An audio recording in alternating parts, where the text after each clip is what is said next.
கூட்டணி ஆதாயத்திற்காக தமிழகத்தின் நதிநீர் உரிமைகளை முதலமைச்சர் மு.க.ஸ்டாலின் அடகு வைத்துள்ளதாக எதிர்க்கட்சித் தலைவர் எடப்பாடி பழனிசாமி விமர்சித்துள்ளார். அதிமுக பொதுச் செயலாளரும் தமிழக சட்டமன்ற எதிர்க்கட்சித் தலைவருமான எடப்பாடி பழனிசாமி வெளியிட்டுள்ள சமூக வலைதள பதிவில், தமிழக முதலமைச்சர் ஸ்டாலினின் நிர்வாக திறனற்ற ஆட்சியால் பாலாற்றில் ஆந்திர அரசு பல தடுப்பணைகளை கட்டியுள்ளதாக சாடியுள்ளார்.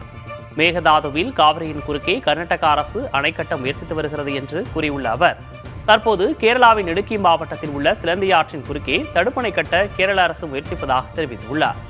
இந்த அணை கட்டுவதால் அமராவதி அணைக்கு வரும் நீர் தடுக்கப்படும் என சுட்டிக்காட்டியுள்ள எடப்பாடி பழனிசாமி, கூட்டணி ஆதாயத்திற்காக தமிழகத்தின் நதிநீர் உரிமைகளை முதலமைச்சர் மு.க.ஸ்டாலின் அடகு வைத்துள்ளதாக விமர்சித்துள்ளார்.